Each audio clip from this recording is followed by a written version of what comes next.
Hindustan, India या भारत, आपने ये तीनों नाम भारत के लिए इस्तेमाल होते हुए देखे होंगे। हालांकि आधिकारिक नाम इंडिया ही है, लेकिन अब इंडिया के बजाय सिर्फ भारत नाम करने की मांग जोरों से उठ रही है। अब सवाल ये है कि जिस देश को हम हिंदुस्तान, भारत या इंडिया कहते हैं, उनके पीछे क्या कहानी है, कहाँ से ये नाम आए हैं। नमस्कार, मेरा नाम अक्षता विकल है और आप देख रहे हैं इंडिया न्यूज़। कैसे मिला भारत शब्द? तो इसके पीछे कई अलग अलग कहानी है, लेकिन सबसे मशहूर कहानी है महाभारत की, जो एक प्रचलित और लोकप्रिय कहानी है। बता दें कि हर्षि, विश्वामित्र और मेनका की बेटी शकुंतला और पुरवंशी राजा दुष्यंत का गांधर्व विवाह हुआ था। उसके बाद उनके बेटे का नाम भरत पड़ा। वहीं ऋषि कर्ण ने आशीर्वाद दिया कि भरत आगे चलकर चक्रवर्ती सम्राट बनेंगे और उनके नाम पर इस भूमि का नाम भारत प्रसिद्ध होगा। लोगों के बीच यही धारणा प्रसिद्ध है कि भारत का जन्म राजा भरत के नाम से हुआ।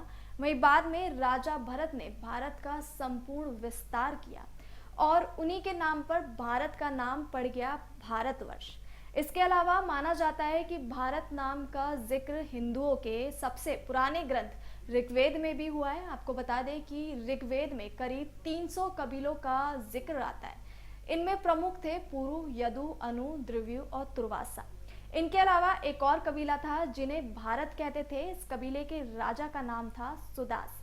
साथ ही ऋग्वेद में एक लड़ाई का जिक्र है जो 10 राजाओं के बीच हुई थी। बता दें कि रावी नदी के किनारे ये लड़ाई हुई थी।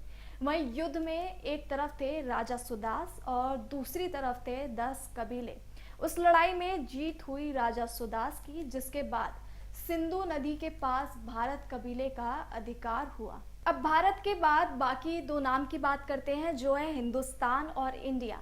इन दोनों के नाम का आपस में गहरा रिश्ता है, क्योंकि इन दोनों के नाम के मूल में एक ही नाम है, सिंधु।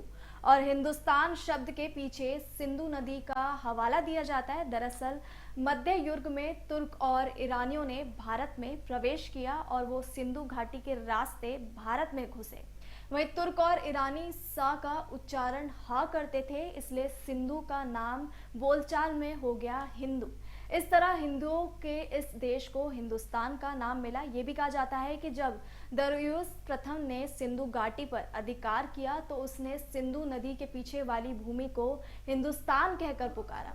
वहीं कहा जाता है कि मध्य एशिया काल में प्रत्येक स्थान भी हिंदू के साथ जोड़ा गया और फिर दोनों शब्दों के युग से बना हिंदुस्तान। अब बात करते हैं कि इंडिया का नाम कहाँ से आया। बता दें कि पर्शिया में हिंदू शब्द कैसे पहुंचा, ये हमने देखा। ईसा में कुछ 450 साल पहले पर्शिया और ग्रीस के बीच युद्ध की शुरुआत हुई। कुछ वक्त तक पर्शिया ने ग्रीस पर शासन किया। इसके 150 साल बाद सिकंदर के वक्त में ग्रीस ने पर्शिया पर हमला किया।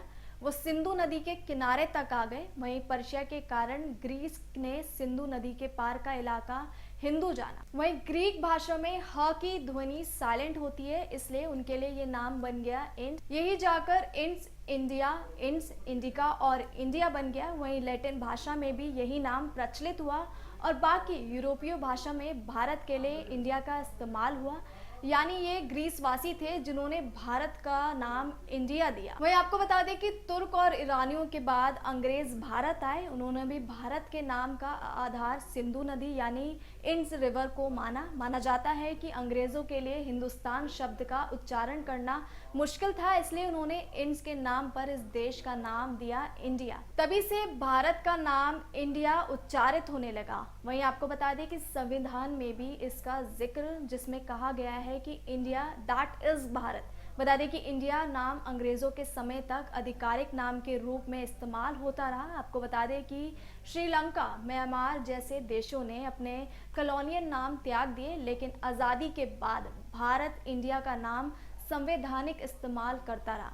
बाकायदा इस बात को लेकर खूब हंगामा भी हुआ, क्योंकि आज़ादी से पहले भारत पाकिस्तान ने मिलकर इंडिया कहा था, क्योंकि पाकिस्तान ने नया नाम चुन लिया, लिहाजा इंडिया नाम से उनका किनारा हो गया। वहीं जिन्ना को लगा था कि इंडिया नाम किसी को नहीं मिलेगा, लेकिन जब उन्हें पता चला कि इंडिया को अभी भी इंडिया कहा जाता है तो वो बहुत नाराज हुए। वहीं सितंबर 1947 में बंटवारे के 8 हफ्ते बाद जिन्ना ने लुई माउंटबेटन को खत लिखकर एतराज भी जताया। भारत में नए संविधान बनाए जाने की प्रक्रिया चल रही थी कि इंडिया का नाम चुने या नहीं। आपको बता दें कि साल 2004 में उत्तर प्रदेश विधानसभा में पूर्व सपा सुप्रीमो मुलायम सिंह यादव ने एक प्रस्ताव पेश किया। इसमें कहा गया कि संविधान में संशोधन कर इंडिया दैट इज भारत के बदले भारत दैट इज इंडिया किया जाना चाहिए। वहीं आपको बता दें कि सदन में ये प्रस्ताव सर्वसम्मति से पारित भी हुआ। इसके अलावा साल 2020 में इस पर बाबल सुप्रीम कोर्ट में एक PIL भी दाखिल हुई थी, जिसे कोर्ट ने ये कहते हुए खारिज कर दिया था कि संविधान में दोनों नामों को जगह मिली हुई है। अब देखना यह है कि आगे भारत या इंडिया इस विषय में क्या होगा। जो भी होगा इसकी तमाम जानकारी हम आपको देते रहेंगे। तब तक के लिए जुड़े रहें हमारे साथ और देखते रहें इंडिया न्यूज़।